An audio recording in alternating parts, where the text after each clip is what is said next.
Jing Meng, professor in ecological economics at University College London. And my research is about climate change economics, technology innovation, and low carbon transition.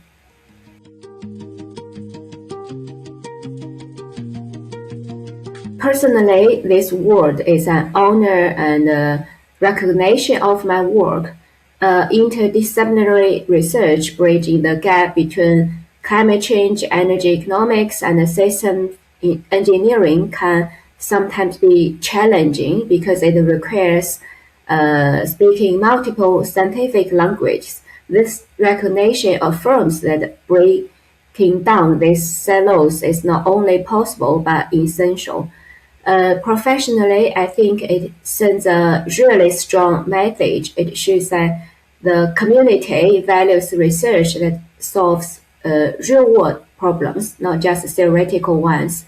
It gives me a bigger platform to push for actionable climate solutions and to make sure our science actually helps policymakers and industrial stakeholders make better decisions. It's really about turning data into action and impact.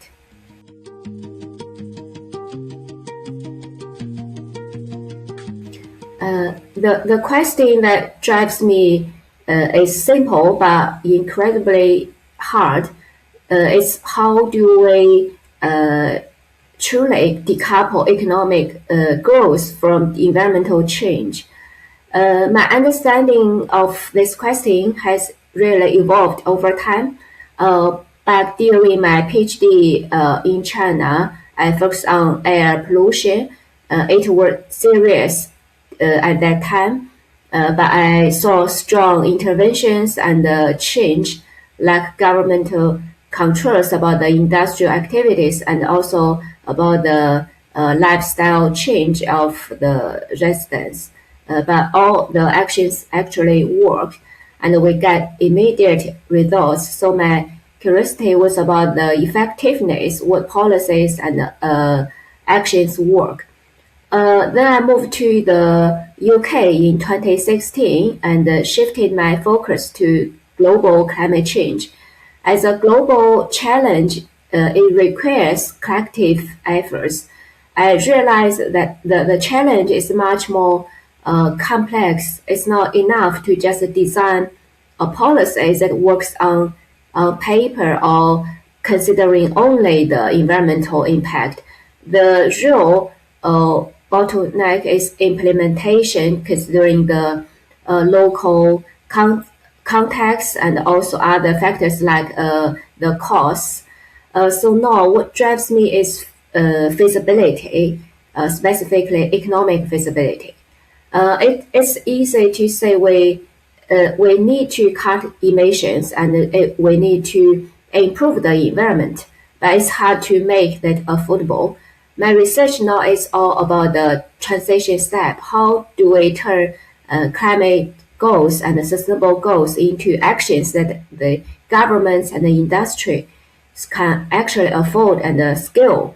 That's a problem I'm trying to solve.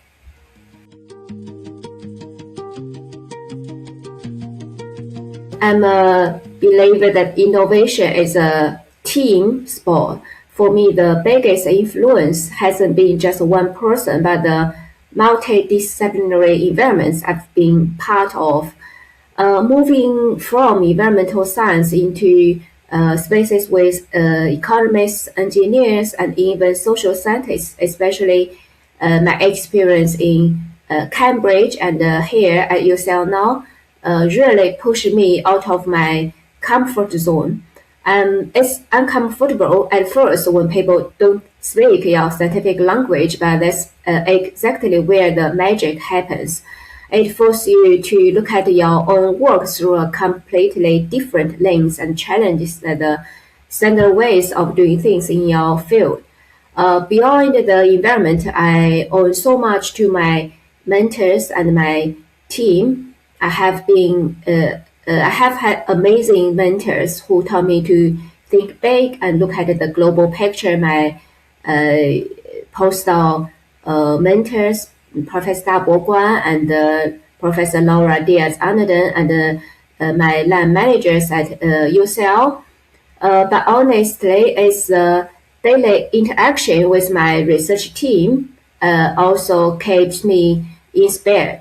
We are constantly bouncing ideas of each other. It's often those daily conversation and also the brainstorming sessions, the weekly group meetings where the real sparks happen.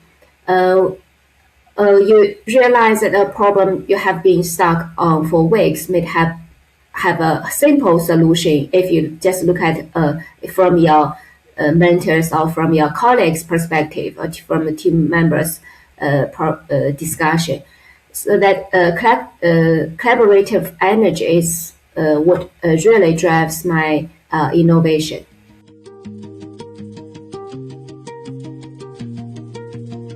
So my biggest advice would be don't be afraid to get your hands dirty with boring stuff.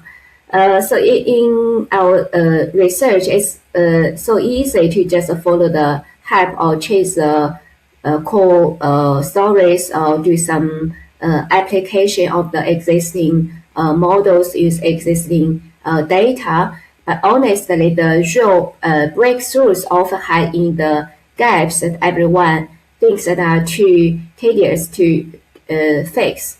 When I started working on the emission data, the carbon emissions or air pollutant emissions, it wasn't glamorous at all. People thought it was just a routine work or it's very simple, but it was a missing foundation. We need to actually move the whole field forward.